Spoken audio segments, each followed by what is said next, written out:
Hello everyone, this is Sanju and my roll number is 47101-20008. Here we will discuss some questions of number theory.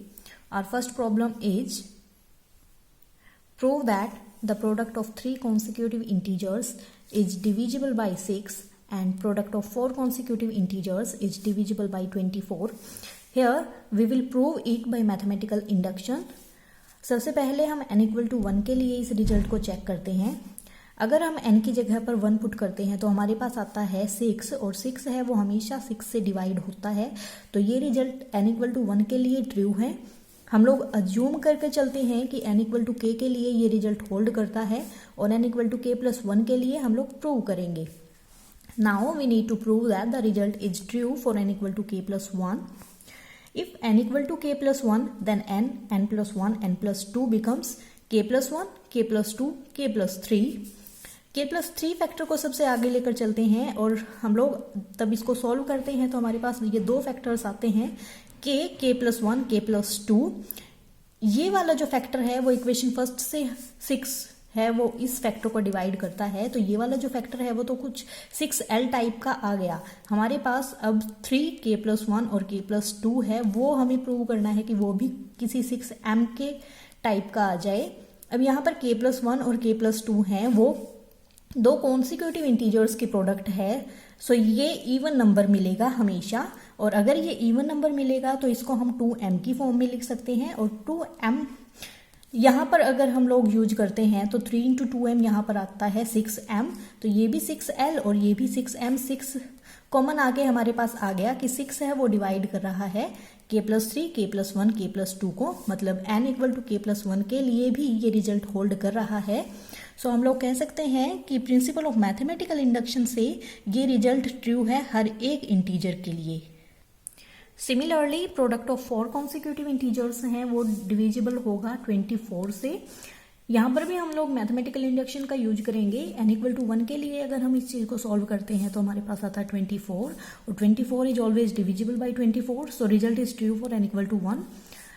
Late us assume that the result is true for n equal to k and we will prove it for n equal to k plus 1. अगर n equal to k plus 1 है तो n plus 1, n plus 2, n plus 3 है वो हमारे पास आता है k plus 1, k plus 2, k plus 3, k plus 4. अब k प्लस 4 फैक्टर को सबसे आगे लेकर चलते हैं और इस फैक्टर को तब हम सॉल्व करते हैं तो हमारे पास दो वैल्यूज आती हैं k plus 1, k plus 2, k plus 3 and 4 k plus 1, k plus 2 and k plus 3. अब इक्वेशन फर्स्ट से k प्लस 1, k प्लस 2 और k प्लस 3 है वो डिवाइड होता है 24 से. सो ये वाला फैक्टर तो डिवाइड हो गया 24 से. अब हम लोग प्रूव करेंगे कि जो ये वाला फैक्टर है वो भी 24 से डिवाइड हो. अब ध्यान से देखो k प्लस 1, k प्लस 2 और k प्लस 3 है वो प्रोडक्ट है 3 कॉन्सिक्यूटिव इंटीजर्स की. वो हमेशा डिवाइड होगी 6 से. सो ये कुछ 6m टाइप का होगा और 4 इंटू 6m मीन्स 24m. सो ये भी 24l टाइप का, ये भी 24m टाइप का. तो 24 यहाँ से कॉमन आ गया. हम लोग कह सकते हैं कि जो 24 है वो डिवाइड कर रहा है किसको, k plus 1, k plus 2, k plus 3 और k प्लस 4 को. So n equal to k plus 1 के लिए भी ये वाला रिजल्ट ट्रू होता है. और सिमिलरली फिर हम मैथमेटिकल इंडक्शन का यूज करके कह देंगे कि जो ये रिजल्ट है वो ट्रू है हर एक इंटीजर के लिए. अब सेकंड प्रॉब्लम है कि प्रूव करना है कि हर एक पॉजिटिव इंटीजर है उसको हम 2j0 plus 2j1 plus 2j2 plus up to so on 2jm की फॉर्म में लिख सकते हैं जहां पर m है वो ग्रेटर देन इक्वल टू 0 है और ये कंडीशन है कि 0 है वो less than equal to j0 है, वो लेस देन j1 है, less than j2 and up to so on less than jm. यहाँ पर हम लोग आसानी से देख सकते हैं कि 1 है उसको हम लिख सकते हैं 2 पावर 0. सो 1 है वो हमारे पास इस फॉर्म में लिखा जा चुका है. So it can be uniquely expressible in sum of powers of 2. So result is true for 1. Suppose that every natural number j less than equal to k can be written as the sum of distinct powers of 2. ये चीज हम suppose करके चलते हैं और हम लोग show करेंगे कि k प्लस 1 है वो भी हमारे पास डिस्टिंक्ट पावर्स ऑफ 2 की फॉर्म में लिखा जा सकता है, सम्स की फॉर्म में. यहाँ पर k प्लस 1 है वो चाहे तो इवन होगा या फिर ओड होगा.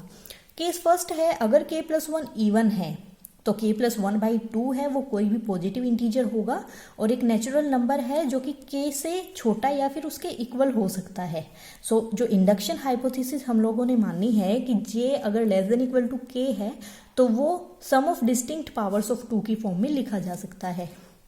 So by our induction hypothesis, this means there exist distinct powers J0, J2, Jn such that 0 is less than equal to J0, less than equal to J1, less than J2, up to so on less than Jn, and k plus 1/2 can be written in the sum of powers of 2.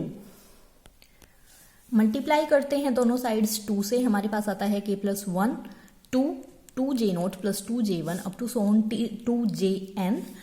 इस चीज को अगर हम solve करते हैं तो 2 J0 plus 1 plus 2 J1 plus 1 up to so on 2 Jn plus 1। यहाँ पर J0 plus 1 है वो छोटा है J1 plus 1 से, वो छोटा है J2 plus 1 से। जो कंडीशन हमारी गिवन थी वो सेटिस्फाई हो रही है। सो k plus 1 है वो भी यूनिकली एक्सप्रेस हो रहा है सम ऑफ डिस्टिंक्ट पावर्स ऑफ 2 की फॉर्म में। k प्लस 1 अगर इवन था तो हम लोग प्रूव कर चुके हैं। अब केस 2 है, अगर k प्लस 1 ओड है तो k है वो इवन होगा and thus when k is expressed as the sum of distinct powers of 2, each power of 2 is at least 1 so that they are all divisors of 2। यहाँ पर k है वो 2 J0 plus 2 J1 plus up to so on 2 Jn की form में लिखा जा सकता है। तो k प्लस 1 है, दोनों तरफ अगर प्लस 1 कर दे हैं तो k plus 1 equal to 2 J0 plus 2 J1 plus 2 J2 plus 2 Jn plus 1। अब 1 है उसको हम लोग क्या लिख सकते हैं 2 पावर 0।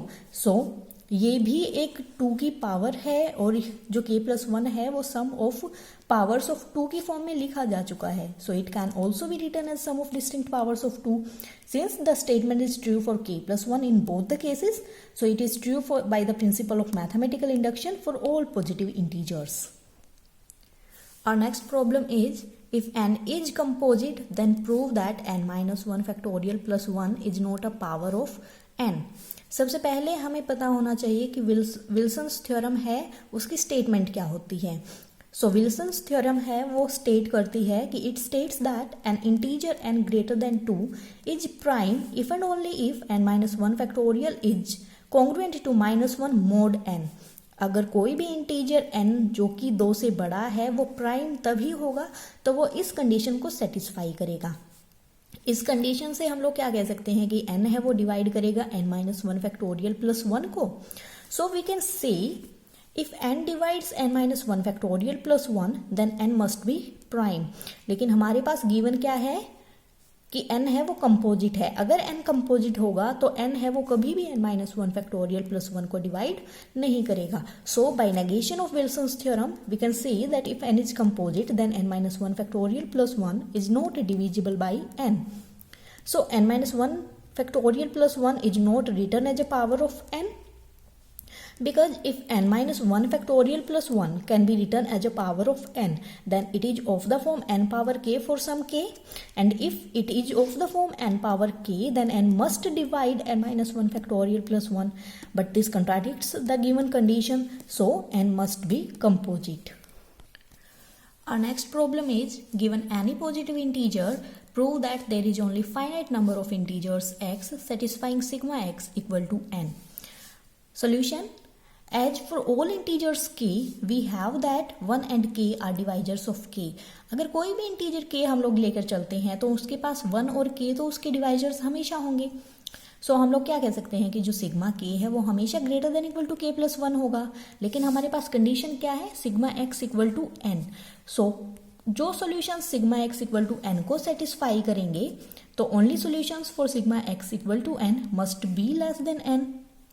और लेस देन n कौन से इंटीजर्स होंगे, 1 up to so on n minus 1, so there are only n minus 1 positive integers less than n, so it follows that the equation sigma x equal to n has no more than n minus 1 solutions।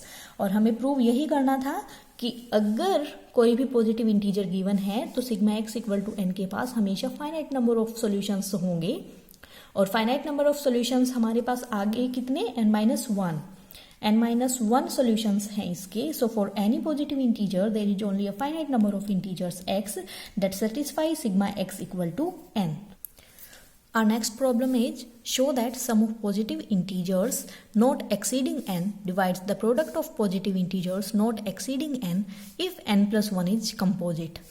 यहाँ पर हमें show करना है कि जो positive integers n से छोटे हैं उनका जो सम है वो हमेशा डिवाइड करेगा उनके प्रोडक्ट को.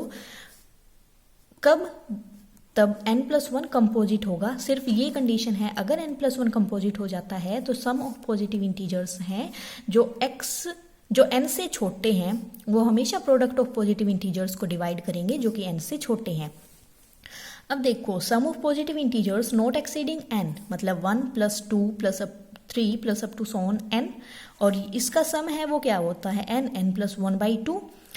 यहाँ पर फिर product of positive integers not exceeding n है वो क्या होता है 1 into 2 into 3 up to so on n means n factorial. अगर n फैक्टोरियल है वो डिवाइड होता है n प्लस 1/2 से, that is n factorial is divisible by n plus 1/2. इसको सॉल्व करने से हमें मिलेगा 2n minus 1 factorial is divisible by n plus 1. So here n plus 1 divides 2n minus 1 factorial. We can say every factor of n plus 1 must be in 2n minus 1 factorial.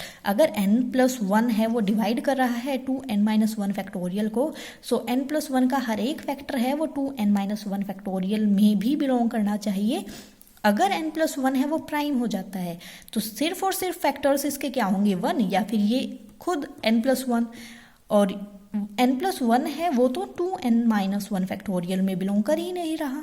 So we can clearly see that n plus 1 does not lie in 2n minus 1 factorial, hence n plus 1 है वो composite होगा. और यही हमें prove करना था कि अगर sum of positive integers not exceeding n divides the product of positive integers not exceeding n if n plus 1 is composite. Thank you.